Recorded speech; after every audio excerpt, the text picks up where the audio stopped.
我又告訴你們，凡在人面前認我的，人子在神的使者面前也必認他；在人面前不認我的，人子在神的使者面前也必不認他。凡說話干犯人子的，還可得赦免；唯獨褻瀆聖靈的，總不得赦免。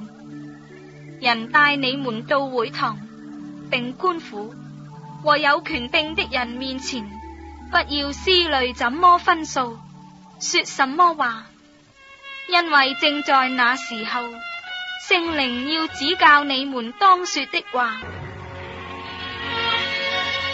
眾人中有一個人對耶穌說：夫子，請你吩咐我的兄長和我分開家業。耶穌說：你這個人，誰立我作你們斷事的官，給你們分家業呢？於是對眾人說：你們要謹慎自守，免去一切的貪心，因為人的生命不在乎家道豐富。就用比喻對他們說：有一個財主，田產豐盛，自己心裏思想說：我的出產沒有地方收藏，怎麼辦呢？又說：我要這麼辦，要把我的倉房拆了，另蓋更大的，在那裏好收藏我一切的糧食和財物。然後要對我的靈魂說：靈魂啊，你有許多財物積存，可作多年的費用，只管安安日日的吃喝快樂吧。神卻對他說：無知的人啊，今夜必要你的靈魂，你所預備的要歸誰呢？凡為自己的財，在神面前卻不富足的，也是這樣。耶穌又對門徒說：所以我告訴你們，不要為生命憂慮吃什麼，為身體憂慮穿什麼，因為生命勝於飲食，身體勝於衣裳。你想烏鴉，也不種，也不收，又沒有倉，又沒有庫，神尚且養活它，你們比飛鳥是何等的貴重呢？你們哪一個能用思慮使壽數多加一刻呢？這最小的事，你們尚且不能作，為什麼還憂慮其餘的事呢？你想百合花怎麼長起來？它也不勞苦，也不紡線。然而我告訴你們，就是所羅門極榮華的時候，他所穿戴的還不如這花一朵呢。你們這小信的人啊，野地裏的草今天還在，明天就丟在爐裏，神還給他這樣的裝飾，何況你們呢？你們不要求吃什麼喝什麼，也不要掛心，這都是外邦人所求的。你們必須用這些東西，你們的父是知道的。你們只要求他的國，這些東西就必加給你們了。你們這小群，不要懼怕，因為你們的父樂意把國賜給你們。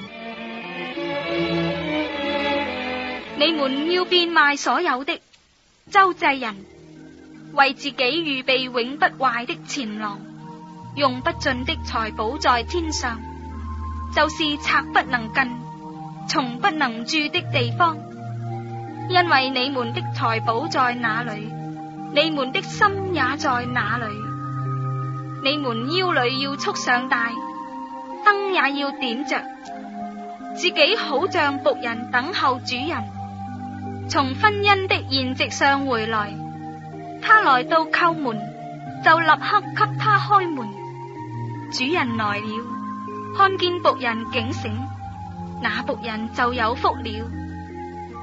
我實在告訴你們，主人必叫他們坐席，自己束上帶，進前伺候他們，或是2更天來，或是3更天來，看見僕人這樣，那僕人就有福了。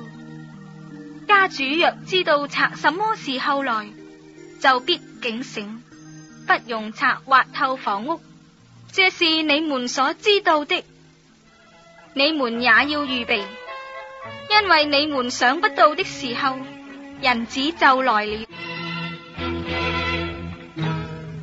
彼得說：主啊，這比喻是為我們說的呢，還是為眾人呢？主說：誰是那忠心有見識的管家？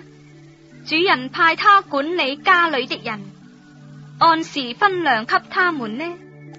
主人來到，看見僕人這樣行，那僕人就有福了。我實在告訴你們，主人要派他管理一切所有的。那僕人若心裏說：我的主人必來得遲，就動手打僕人和侍女，並且吃喝醉酒，在他想不到的日子，不知道的時辰，那僕人的主人要來，重重的處置他，定他和不忠心的人同罪。僕人知道主人的意思，卻不預備，又不順他的意思行，那僕人必多受責打。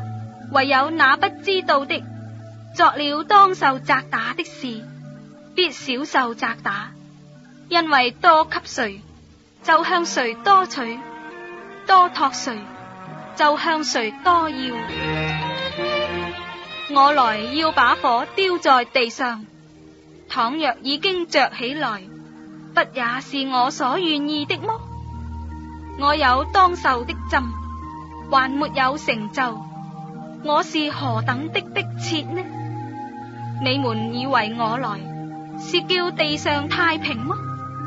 我告訴你們，不是，乃是叫人紛爭。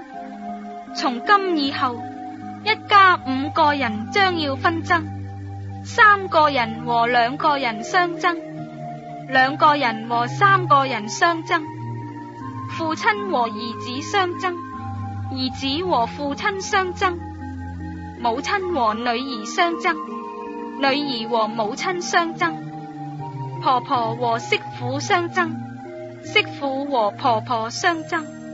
耶穌又對眾人說：你們看見西邊起了雲彩，就說要下一陣雨，果然就有；起了南風，就說將要燥熱，也就有了。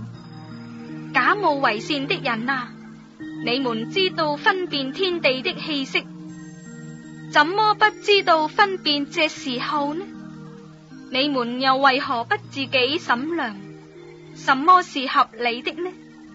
你同告你的對頭去見官，還在路上，務要盡力的和他了結，恐怕他拉你到官面前，官交付差役，差役把你下在監裏。我告訴你，若有半文錢沒有還清，你斷不能從那裏出來。